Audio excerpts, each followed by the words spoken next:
We've got Mukesh Bhutani joining us on the phone line. He is with BMR Advisors. Mukesh, to begin with, would you say this is a little late but still a huge relief for FIIs? I don't know. It's contextual. I have personally believed, and I have been saying this for the last 3 days, that the Vodafone kind of amendment is not targeted towards taxability of P-notes. I know some people have expressed a point of view or opinion. I don't want to get into all that. Yes, certainly this is a welcome clarification that has come in. I don't think it is late because you see, when a bill is pending before the Parliament, there are obviously rules of business of Parliament, and to issue a clarification of this kind is unprecedented. Yes, it has come in to calm the markets. It's a welcome change, but I had always believed that those amendments would not have impacted the taxability of P-notes. It was a far-fetched interpretation, and that was not the intent of the finance bill. Sure, but Mukesh, this was an interpretation made by fairly senior colleagues of yours in the tax practice who actually came out with this interpretation saying that P-notes would be taxed at rates of 21%, possibly even 42%. Well, as I mentioned, I don't want to comment on that. It is a far-fetched interpretation. I'm not saying that it's an incorrect interpretation. I don't think that was the underlying intent. I think what larger concern that people are expressing has been that no matter what the intent of the legislature is, but when you actually sit to test down those regulations at the field level, the field officers will give an interpretation which is more beneficial to the Department of Revenue and not what it is to the taxpayers. So I think this clarification from that standpoint is welcome. Mukesh, what also now maintains to be seen is how most of the foreign investors are now going to, how they're going to approach their P-note books, because you had a lot of brokerages earlier, particularly even CLSA. They said that until and unless you garner some clarity on this issue, most of these foreign investors will not take a position, not issue any fresh participatory notes. Given that there has been a clarity now, do you see them going ahead with issuing fresh participatory notes? You see, this is a business call that P-note FIIs have to take, whether they want to issue P-notes or don't want to issue P-notes. I think that this clarification will certainly enable and create a more facilitative environment for them to continue issuing the P-notes, because the entire P-notes regulations are governed by SEBI, and the nervousness did set in as a result of amendments that were moved in the 2012 finance bill.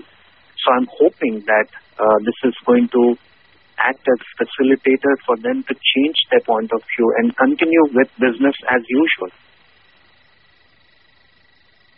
Mr. Bhutani, a quick question really. This seems to be a Hobson's choice, whether you pan the government or you lord the government. I mean, this kind of a clarification has never come up. Remember, this will be discussed only in the finance bill, and that session of parliament will begin on the 24th of April. But the government has still come out in the open, and with the prepared text, the finance minister has clarified that something like this will not be taxable. So what do? Do you pan the government for staying quiet for 3 long days, or do you lord the government for coming out with the much needed clarification, especially on a day when the parliament session does end today?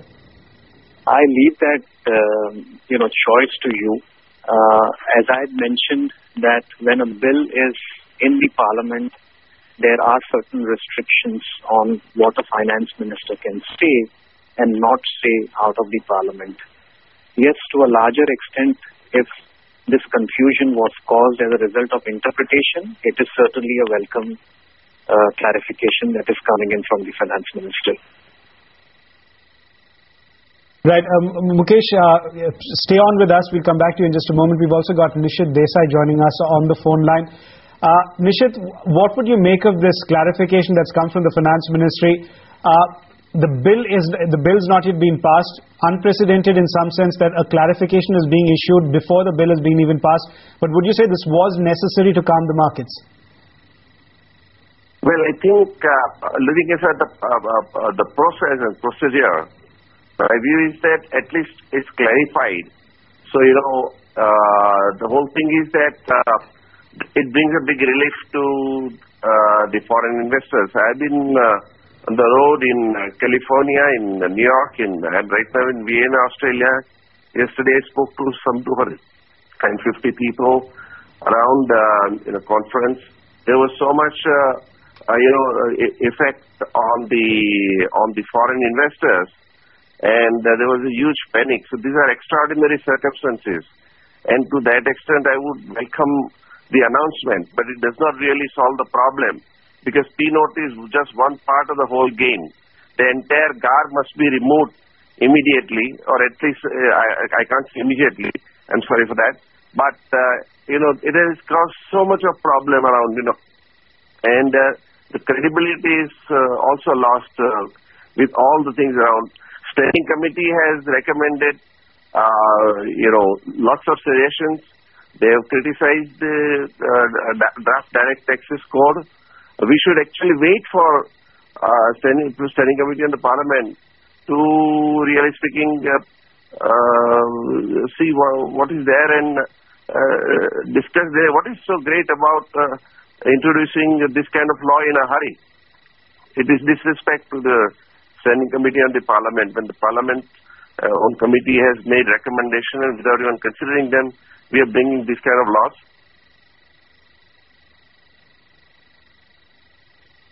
But Mr. Desai, the question that many of us are also asking is that, isn't this panic some sort of a creation of market participants as well? I mean, there was clarification of sorts that did come in 2 days back when the FM said they are not going to go behind honest taxpayers. We did put out on our channel, and many other media houses did put out, how they are going to be 4 tests that participatory note investors will have to take. So it wasn't a blanket taxation that was coming in any case. So don't you think the panic was also a creation of market participants at one level? I think it would always happen, because how would people behave when they know that law will be passed sometime in May and June, but it becomes effective from 1st of April? How people behave? It is so difficult. It is also some kind of retroactivity in that sense. And this is only one piece, as I mentioned. There are so many problems with this. I am very happy at least there is realization. Because of the market, which is an open and transparent, platform, where finance minister could understand what implications this can bring on the entire country. And there are a number of other provisions, extraterritorial provisions are there. There are retroactive amendments are there. So when it comes to FDI, private equity, these don't come onto the market platform. He is only tip of an iceberg what's going on around. Mr. Desai, now given that... He's not properly informed and he's not properly briefed on what exactly is the implication on the global market. Sure, Mr. Desai, now given that the finance minister has come about and given a... as to what can happen, because of the stock market, at least it showed the reactions and gave idea to the government, and I think that's the thing. Okay, Mr. Desai, what I was trying to say is that given now that there is more clarity on this issue, that there will be no tax liability on the participatory notes, do you believe it's going to genuinely bring a lot of comfort to foreign investors? Do you think that they are likely to increase, in terms of issuing fresh participatory notes? How are they likely to view this? I think again, I would say that there will be cautious welcome. Because, we do not know how many other kind of issues could come up. P-note is only one instrument, and there are legitimate instruments used world over. What would happen to them and how they would be treated is still little, one need not react. I think typically our tendency is to react immediately when finance minister makes an announcement. As soon as budget comes out, we all clap if there are some good news, and give a wrong signal to finance minister without reading the budget in detail, and that is the biggest problem we create. As soon as budget comes, there is reaction, but there are fine prints in which number of amendments are brought in. We don't read them carefully. We don't even wait for a day to give reaction, and that is what causes misunderstanding. Mr. Desai, the question also arises, given that some of the tax implications of any of the transactions that have been done will only be apparent in 2014 and 15, how do you believe that one can account for the kind of uncertainty that has been caused? Well, I think the thing is we were in a dire hurry for no reason, especially for GAR. I do not agree with, the fact that Yashwant is fully on board. I think there is difference between what and how. There is suggestion that, okay, we can consider GAR.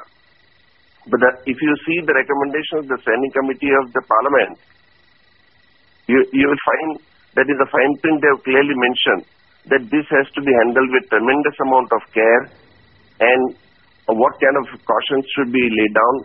We have adopted South African model and in which there were safeguards provided in the statute. I think they are not there. Now we want to adopt Australian guidelines. What is people have a lot of uneasiness on the guidelines because they don't have statutory force. So there are things like that in the enactment. We must wait for we all agree that there are avoidance and you might want to touch them, you want to do something about it, but the manner in which you do is bothering people, that when Standing Committee has specifically made recommendations on GAR and how GAR should be, if at all, we want to bring, how it should be done. But the manner in which it has been brought has caused a lot of problems. And similarly, there are n number of provisions in the finance bill. When you read fine print, it causes a lot of confusion, a lot of uncertainties. And one unfortunate thing has happened is that, everybody has been saying India's credibility has been tremendously dented and they do not know what to believe and what not to believe. This is what we will have to now repair in course of time. Absolutely. Thanks very much. I'm happy that this has come up, Okay, Mr. Desai, thank you very much for joining in and giving us more clarity on what you make of the issue. Meantime, how are the markets digesting all of this information? Well, in very positive light. You've got the Sensex, which is now up a good 278 points, 17,336. For the Nifty 2, it's 5265, so very comfortably above the 5250 level. That's a 1.5% bump up, and the broader markets too also reacting in positive light.